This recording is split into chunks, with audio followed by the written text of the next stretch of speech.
¿Se le impondrá la corona de rey a alguien que no posee liderazgo? Ese es el caso del rey Carlos III.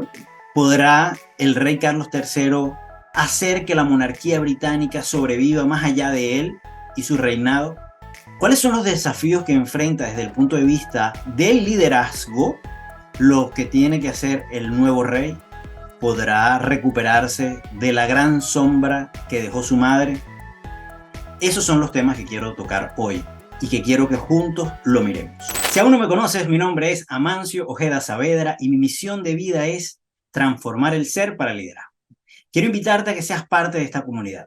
Y la forma de hacerlo es muy sencilla. Solo tienes que darle like, suscribirte, activar la campanita, por supuesto, comentar, y te voy a agradecer enormemente que compartas este video.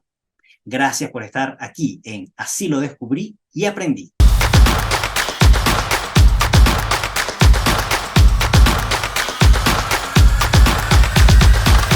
Ser rey, llevar la corona es una cosa. Tener el liderazgo es otra. Por ejemplo, en el libro El Príncipe de Maquiavelo, allí hay una cantidad de consejos que se le dan a los reyes y los monarcas de su tiempo. Hoy los tiempos son otros, pero probablemente muchos de los consejos de Maquiavelo en estos tiempos de ahora pudieran ayudar. Creo que ya hay una mirada interesante que se pudiera considerar. A lo que yo me quiero referir en este momento tiene que ver con el desafío que enfrenta el antiguo príncipe de Gales, Carlos, a el rey Carlos III. Este nuevo rey tiene unos grandes desafíos por delante. Y esos desafíos yo los quiero ir detallando, algunos de ellos, por supuesto, hay muchísimos más, pero quiero tocar los principales, los 4 desafíos principales que tiene el rey Carlos III. Como introducción a este tema y sobre todo como introducción al personaje, yo quiero hacer algunas apreciaciones personales y algunas consideraciones de lo que creo que está basado en hechos más que en supuestos. Lo primero es que el rey Carlos III no es un hombre que siempre estuvo detrás de las faldas de su madre como se piensa. Era el trabajo que le tocaba mientras llegaba su momento. Pero él ha mostrado muchísimas veces que es un hombre culto, que es un hombre preparado, que es un hombre aguerrido, que es un hombre que tiene voz propia. Por ejemplo, él es un hombre que ha escrito más de 20 libros. Él ha sido un luchador desde muy temprano, desde muy joven, con el tema climático, con el tema de la contaminación, con el tema de la preservación de las estructuras. Todo eso ha sido una necesidad que él ha tenido y que se ha expresado de manera abierta y fiable. Eso le ha dado una personalidad, eso le ha dado un carácter, eso le ha dado un perfil que ha sido referencia en cuanto a esos temas y en cuanto a llevar esa voz en alto por mucho tiempo. El rey Carlos III logró recuperarse de todos los escándalos que lo acompañaron después de su divorcio con la princesa Diana, después de la muerte de Diana, el matrimonio con Camilla Parker, ahora con sus hijos, y yo lo que creo que él ha aprendido a tener una piel mucho más gruesa para recuperarse de eso. Y ese es el personaje que tenemos. Se dice que es un hombre altamente disciplinado en cuanto a sus hábitos profesionales. Y eso es siempre destacable en un líder. El hecho de que tengamos líderes que tengan la disciplina para poder desarrollar. Si algo probablemente hasta ahora no lo ha acompañado del todo, tiene que ver con el carisma, con su relación en cuanto a lo popular, en cuanto a la conexión con la gente. Probablemente eso aún no lo ha mostrado en totalidad y evidentemente ahora es mucho más complejo esconder cuando alguien no es carismático. ¿Por qué? Porque hay más medios, porque hay ojos más visibles, porque todo evidentemente se multiplica en cuanto a la proyección. Y vamos a ver entonces cuáles son los desafíos que tiene y entre cada desafío voy a poner contexto para poder reinar y sobre todo para que cuando él muera sus hijos puedan heredar una monarquía que todavía valga tanto como la que él está heredando. Desafío número 1, transformar la Mancomunidad de Naciones o la Commonwealth. Allí, esto es una organización que participan 54 países que están o han estado bajo la tutela, bajo la dirección de la monarquía británica. Y ahí quien dirige hoy esa organización definitivamente es el rey Carlos III. Ahora bien, ¿por qué yo digo que ese es el desafío de transformar? Porque hasta hoy la Mancomunidad de Naciones se ha convertido como una organización de buena voluntad. Probablemente una organización que no da resultados tan factibles, tan visibles para los miembros. Entonces, parte del intento que se hizo con la Mancomunidad de Naciones tiene que ver con las alianzas económicas que pudieran desarrollar estos 54 países que pertenecieron a la monarquía británica.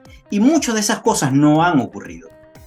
Por tanto, hoy que él es el líder de esta mancomunidad, tiene que transformar.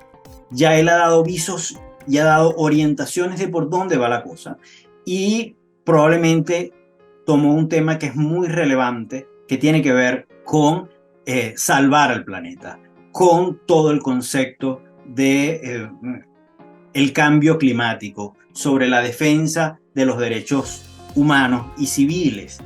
Y allí entonces probablemente si él logra dar un giro importante, él logra transformar la Mancomunidad de Naciones y convertirla en un organismo que realmente genere resultados factibles y que pueda mejorar las posibilidades económicas de estos 54 países que hoy lo conforman, y además puedan tener una voz, un lugar donde expresar y generar proyectos para los temas más importantes, probablemente él allí vaya a escalar su liderazgo de forma importante. Este punto no es menor.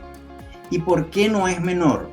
Porque definitivamente que vayan saliendo de la mancomunidad algunos países es un riesgo latente para el desafío número 2.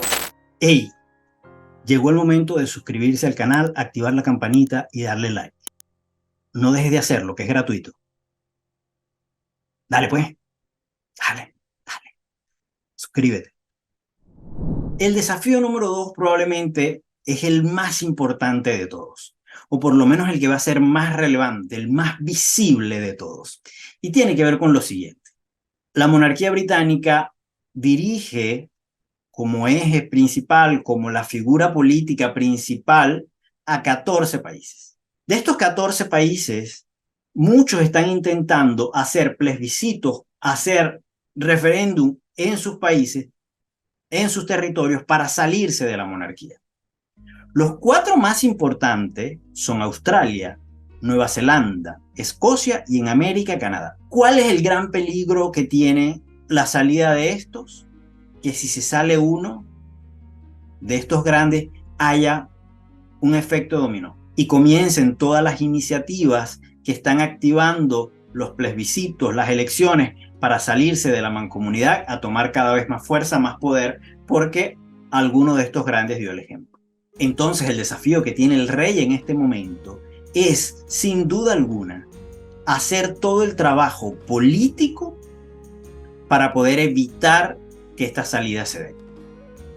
Y lo tiene que hacer en 2 sentidos. En el primer sentido es en todo el lobby político que tiene que hacer con los dirigentes, con los primeros ministros, con los activistas políticos que están en cada nación buscando la salida, y por el otro lado, con el pueblo. ¿Por qué? Porque al fin y al cabo son los pueblos los que van a decidir. Y dado que, como dije inicialmente, él no goza de una gran popularidad, porque hasta ahora no se ha aproximado a los pueblos, pues ahora le toca reavivar esas ganas, prometer y cumplir una cantidad de aspectos que los pueblos vean los beneficios de mantenerse bajo la monarquía. Tiene que acudir a elementos muy emocionales, tiene que buscar la solidaridad de los pueblos para que cuando hayan unas elecciones y la gente tenga que decidir si se quedan o se salen de la monarquía, vayan a decidir quedarse. Ese es el segundo y gran desafío que tiene el rey Carlos III, evitar sin duda alguna que salga uno de los grandes países y que haya un efecto dominó. Para eso tiene que acudir a sus mejores características de político y sus características de hombre de pueblo cercano, por lo menos ganarse los corazones de la gente. Tiene que acudir a su carisma. El desafío número 3 en esta lista no es nada más y nada menos que incrementar la rentabilidad del patrimonio de la corona, que se administra a través de lo que llaman el Crown Estate, ¿okay? Es todos los bienes que pertenecen a la corona, que son administrados por el gobierno británico y que ellos reciben sin duda alguna un beneficio por todo esto. ¿Qué tiene que hacer el rey Carlos III con esto? Tiene que convertir en esto en un activo que sea cada día más rentable para poder recibir más. Tiene que aumentar el patrimonio.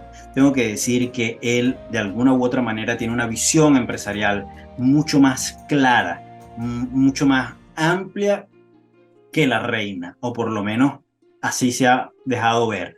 Por tanto, yo creo que aquí él goza de una fortaleza más, de las que luego mencionaré, y es que su visión empresarial puede ser mayor. Y si la logra conectar, le va a sacar mayor provecho a todo lo que es el patrimonio de la corona. ¿Por qué es un desafío? Bueno, porque eso es un patrimonio administrado por otros, donde él tiene que cuidarse de tratar de generar alguna influencia directa para que le den más dinero. Ya él sufrió y se evidenció cuando entre el 2004 y el 2005 salieron aquellas famosas Black Spider Memo, los memos de la araña negra. Esos fueron unos documentos, unas cartas que estaban manuscritas por él, que eran unos garabatos muy raros y que él le enviaba a algunos ministros, primeros ministros, ¿okay? Del Reino Unido para influir en algunas decisiones. Esto generó todo un escándalo porque él no puede hacer eso por el poder que tiene y es un conflicto de intereses. Entonces, para evitar eso, hoy lo que tiene que demostrar en cuanto al patrimonio de la corona es hacerlo cada vez más rentable, buscando cada vez mejor la administración de estos recursos para poder incrementar el patrimonio y que la gente siga creyendo en esto. La gente siga creyendo que es importante mantener la monarquía porque genera beneficio. ¿Por qué? Porque no solamente elevar su patrimonio, sino que cada vez que entra $1, €1 a la comunidad del Reino Unido, este se distribuye en 15% para el rey, ¿ok? Y toda su administración, y el 85% queda en el Reino Unido para la administración y gestión del gobierno como tal. El cuarto desafío tiene que ver con cómo puede gestionar él el conflicto familiar, específicamente con sus hijos, y cómo poder hacer el mayor control de daños para que no afecte su popularidad como rey, no afecte su gestión como rey, por lo que había dicho tanto en el desafío 1 y 2, ¿okay? Que él tiene que comenzar a mostrar carisma y a ganarse la popularidad de la gente. Sin duda alguna, y miren estas estadísticas que están aquí, ¿okay? Tomadas de data reciente, como él no es el más popular de todos, ni es el más famoso de todos. El rey tiene que elevar, sin duda alguna, su popularidad y su fama. Tiene que escalar en estas posiciones. Tiene que tratar de que sus hijos no estén tanto en la popularidad, porque la verdad es que no están siempre por buenas prácticas, sino por algunos escándalos faranduleros. Hay quienes dicen, bueno, que se hable mal de mí, pero que se hable, que todo es propaganda, que todo ayuda. Yo no lo sé. Yo mantengo mis reservas en cuanto a eso, pero sin duda alguna, lo que sí tiene que hacer el rey Carlos es hacer un control de daños en cuanto a cómo está manejando la relación con sus hijos y cómo sus hijos están afectando la corona. Ahí entonces están los 4 grandes desafíos que tiene él desde el punto de vista del liderazgo. Ahora bien, ¿cuáles son las cosas con las que él goza, las fortalezas que él tiene para poder desarrollar su liderazgo, mostrar su liderazgo, impactar de manera positiva y lograr salir airoso de este gran desafío que es que la monarquía viva más allá de él? De las primeras fortalezas que yo quiero destacar es que él es un hombre preparado. Él no es un advenedizo, él no fue que llegó ayer. Ha tenido 73 años de preparación, ¿ok? Conoce muy bien y en detalle todos los protocolos de la monarquía y todo lo que pasaba. Ha asumido responsabilidades importantes y ha hecho un gran trabajo con respecto a adaptarse a estas nuevas realidades. Y entonces estamos hablando de un hombre que sin duda alguna ha estudiado, no es inculto, es un hombre que se ha dedicado a cultivarse. Así que yo creo que esa es una gran fortaleza que él tiene, su nivel de preparación para este desafío. La segunda fortaleza que tiene es que él tiene voz propia. Carlos no es un sí señor, no es sí señora únicamente. Él ha salido a mostrar su nivel de pensamiento, a mostrar sus luchas, a mostrar sus convicciones, y eso lo ayuda a posicionarse, a ser reconocido, a ser visto, ¿okay? Este no es el hijo de mamá y papá que heredó una compañía, no del todo, ¿okay? Él es un príncipe que llega a rey, que cumple con las estructuras de la monarquía, pero que sin duda alguna ha logrado desarrollar su propia voz, su propia marca, por supuesto, en las esferas donde él se maneja. Ahora, públicamente, le toca mostrarlo con mayor fuerza, pero esa es una ventaja que él tiene, una fortaleza que él tiene. La tercera fortaleza que tiene el rey Carlos es que los grandes conflictos ya pasaron. El divorcio con Diana, la muerte de Diana, el matrimonio con Camila Parker, hoy reina Camila, todo eso ya pasó. Esos fueron los grandes conflictos que marcaron su vida. Probablemente lleguen nuevos, pero eso ya pasó, ya de alguna u otra manera está olvidado, está superado. Y yo creo que por muchos conflictos que lleguen, al menos que sean del tipo ético y de tipo moral, más que eso, probablemente ya no le vayan a afectar tanto como estos fueron en su momento. ¿Okay? Entonces yo creo que esa es una de las ventajas, que él aprendió a recuperarse de estos grandes conflictos. Y la cuarta fortaleza que tiene es que, por supuesto, cuenta con una maquinaria comunicacional a todo dar. Cuenta con una maquinaria comunicacional para impactar todos los medios y a todo el mundo, como probablemente ningún otro rey lo haya tenido en su tiempo. Es decir, él tiene una estructura, él sabe la importancia de las comunicaciones, lo que están haciendo antes y después de la coronación es evidencia de que el marketing, las comunicaciones, el conectar por los distintos medios y las distintas plataformas son una vía para lograr sus objetivos. Y lo están utilizando sin contemplación. Lo están utilizando y aprovechando el momento. Yo creo que va a lograr impactar con esta cantidad de rituales y de símbolos que están desarrollando, posicionar sin duda alguna la nueva marca de la monarquía, la nueva marca del rey, por supuesto, hacer alarde de todas estas cosas demuestra poder y autoridad. Así que con estas 4 fortalezas básicas, en estos 4 desafíos que tiene, va a tener que construir su liderazgo. Vamos a tener entonces a un rey en la monarquía británica que va a mostrar su liderazgo. Si a mí me preguntan, yo soy optimista en lo que será la gestión de Carlos. Probablemente vamos a ver transformaciones en la monarquía más adaptada a los nuevos tiempos.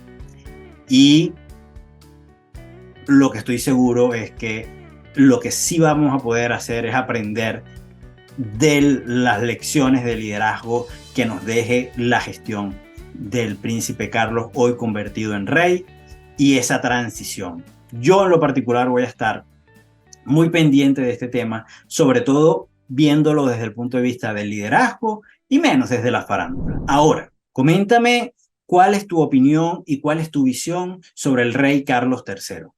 No olvides que estamos en Así lo descubrí y aprendí.